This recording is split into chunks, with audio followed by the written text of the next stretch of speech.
Now let's talk about the reviews for Diablo 4. Alright? I kid you not, if you look at the review patterns and the scores, they're essentially the same. It's all like 9 out of 10, 9 out of 10, 9 out of 10. I'll say a little bit, it looks like it's reviewing a little bit lower than Street Fighter 6. Street Fighter 6 is getting a lot of 10 out of 10s. Diablo 4 seems to be like 9 out of 10s. Okay? I'm going to just read a few quotes. I have a lot out of the IGN review, so I'm going to give a shout out to IGN on this one. I'm going to quote the review a bit. Here's their little snippet, and then I'm going to read some more details. So here's their little snippet. Like seeing your favorite band play their greatest hit live, Diablo 4 is completely awesome to behold, even though you know exactly how the song's going to go from the moment you hear the first iconic note. Our review is 9 out of 10. Now, I just want you to listen to that. You're going to see your favorite band. You've already heard their song a million times, but you like hearing it live. So you enjoy the experience, but there's really nothing new besides experiencing it live. 9 out of 10. Does that sound like a glowing review? Does it? If you're just like analyzing that at face value of what they're saying, that sounds to me like this game is just a retread. But it's a good retread that plays well, but it's just a retread. Right? So then you actually go into the details. And essentially what they say is, this game sticks to the formula of what's worked in the past. Although they expand upon it. Yes, there's better skill trees, and they took some ideas from other games. They actually say like Path of Exile and Lost Ark are examples of a couple games that have come out in the last decade since Diablo 3 that have advanced this kind of gameplay. And they did take a few of those ideas from those games and implemented it into Diablo 4. Okay. They also say, just listen to this. The first act of the game is incredibly good. The story is great. The antagonist is really interesting. I guess her name is Lilith. She's supposed to be like the daughter of one of the grand demons, and she's screwing with Earth. But then, the next 3 acts, you're doing tangential story that is confusing, makes no sense, and doesn't really tie into the story. Then all of a sudden, in the last act, you're back to going after Lilith, and the game's good again, then it ends.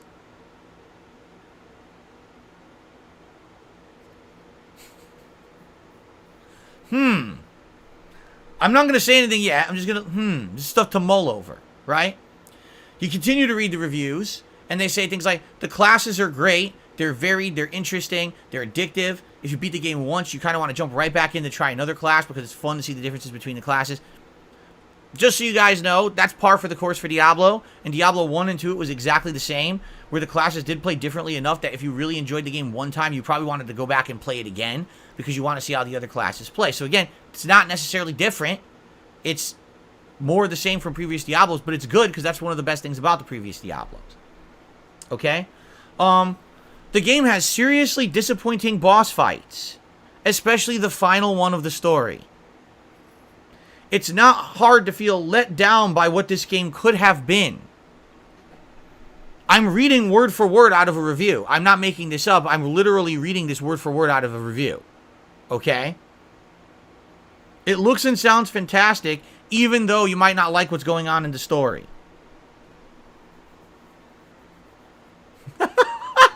Okay, let's continue.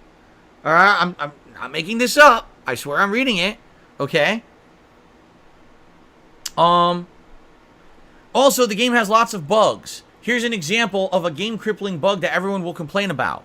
If you're playing the Sorcerer class, you're constantly teleporting around. However, be prepared to get stuck in the ground literally hundreds of times because Blizzard didn't account for vertical geometry changes.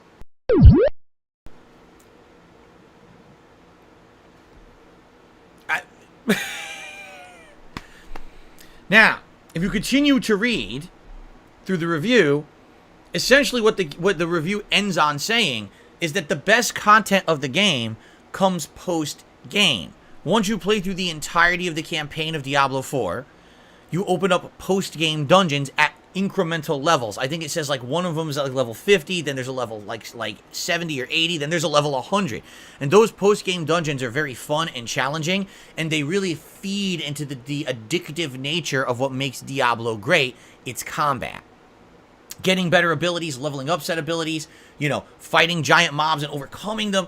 This makes you feel very powerful. And therefore, that's where the strong points come in Diablo 4. Alright? And it's also funny because it says, from what's in the base game, it seems like they are definitely leading you into a DLC that's going to be great, but the base game is just a good lead up, but definitely feels like you don't hit that culmination of what you're looking for. Okay? So I just want to review what I just read, okay?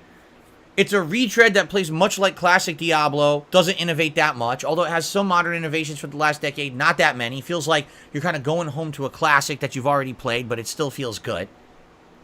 The story is only good 40% of the time because the entire middle chunk of the game is completely superfluous and a waste of your time.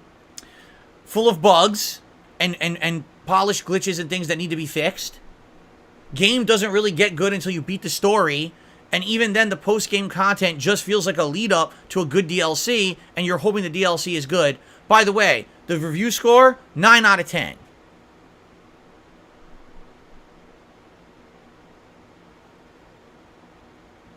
I wish I was making it up. This is what I mean about modern game reviews. This is what infuriates me about modern game reviews, okay? How do you sit down and say, I have a laundry list of criticisms for this game of the ways that it could be better? Oh, by the way, 9 out of 10. Seriously, it's fucking bullshit, and I hate this shit. I hate it because people will not read the review. People, sadly, they only look at the number, right? So what they're going to do is they're going to look like the number rankings of these games and say, Diablo 4 is a 9 out of 10. Then they're going to play it and say, why is my sorcerer stuck? Why is the game so boring in the middle? Why is the story stupid? Why is it not good until I've already beaten the story, which took like 40, 50 hours? Why am I now only getting to good content? Do you see? So, this is what drives me nuts about modern game reviews. Where is the responsibility? I understand that Diablo is a ginormous game. I understand that it's a flagship title for Blizzard. I understand that people will be playing and talking about it like crazy this month coming up. Does that mean that it just by default should get a high review score? I don't get it. If your entire review is criticism saying the game should be better, here's why. But then you give it a 9 out of 10, you might as well just delete the text out of your review. Really. This is what always drives me nuts about these reviews. They do not scale them properly.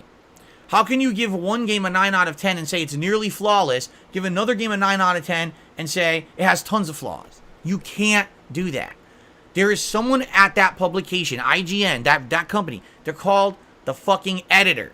What the editor's job is to do is to read these reviews and to say to the people who wrote them, you have to scale this properly. You can't say 25 negative things about the game and give it a nearly flawless score. It doesn't work that way. There has to be a level of objectivity to your review.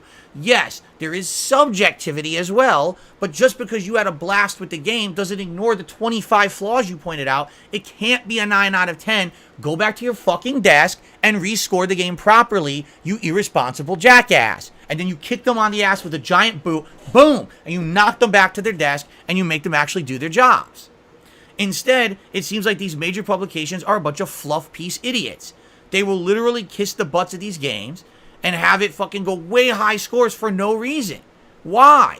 Why is everyone pussyfooting around games media and games journalism? Just fucking be responsible and do your jobs. Because then people would say, oh, it's a good game, but it's not great. They should have done a better job. Why are you afraid to say that to Blizzard? What are they going to do? Cry? Not give you the review copy? Fuck Blizzard. Be honest about the game. Stop kissing butt. I'm tired of this shit. Because then no one can judge fairly what's good and what's not. You can't have a fucking review that has a million criticisms and give it a 9 out of 10. You're a liar. An irresponsible liar.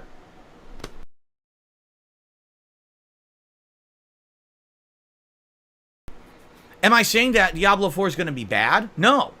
From what I'm hearing, honestly, okay, that review is telling me that I might like it. And here's why. I got hooked on the the addictive, grinding nature of Diablo 1 and 2. That's the appeal. And it's funny because they said the boss fights are not good.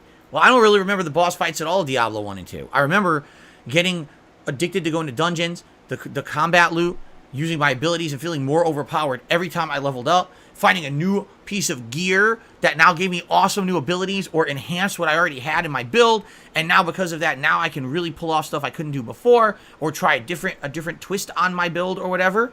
You know what I'm saying? So to me, it sounds like it's something that I would like. It sounds like they've abandoned the problems of Diablo 3 that kind of made the game not very fun. And this one they definitely made fun. Like Diablo 3, I never felt kind of falling into that addictive kind of grind that I had in Diablo 1 and 2. In fact, I felt it was more of a chore and not very fun. But there's people who are saying this game is way more similar to Diablo 1 and 2 and is getting back that hook that people loved in those original 2 games, right? That's cool. And I guess the question is, would that translate well for me to streams for you guys? And the way I'm approaching it is I think it would, as long as we approach it as chill streaming content. This is not going to be a game where we sit down and we're expecting major story developments today. This is not a game where we're sitting down and we're expecting to make giant chunks and leaps and bounds through a narrative game that I'm going to beat in 40 hours and then we're done with it. This is a game that's going to have an ongoing combat loop. A game where it's, maybe 2 hours, 3 times a week. We make good progress. We have chill streams, interactive streams where we're talking while I'm doing the combat loop and gameplay and stuff. You know what I'm saying? That, to me, is how this game could be successful on DSP Gaming. It's not going to be like a standard playthrough. It can't be, because that's not how the game is designed. Yes, it has a narrative, but the narrative isn't even the best part of the game. The best part of the game is the combat and the post-game grinding content where you're always looking for that next piece of awesome loot that you grab, and now all of a sudden your build went way better. You know what I mean? Kind of like Hades. Hades, where, yes, it's about the combat. Yeah, there's a story, but who cares about the story? It's all about the combat, getting the better builds and just dominating the enemies and stuff. That's what Hades excelled on, right? That's kind of what I'm thinking, is that's exactly how it could work. But then I would need the buy-in from the audience that you guys are going to actually come and chill and support that content, because it's very different from the kind of content that I make. Quite frankly, when do you ever see me play this style of game? Right? It's very different. Very different. With Zelda, we already have some buy-in. We already have people who are showing up to the streams and they're enjoying the playthrough and know what to expect. But with Diablo, not really. I've only really played a game like Diablo once ever, and the playthrough didn't do good. And that was over a decade ago. But maybe today, with the changes to the content I've made and everything, it would. Alright? So I think that it could work. But it is a gamble. It is a gamble for me. And I'm skeptical. I'm skeptical about buying this game and saying we're putting Zelda on hiatus and starting to play it, and then it doesn't work.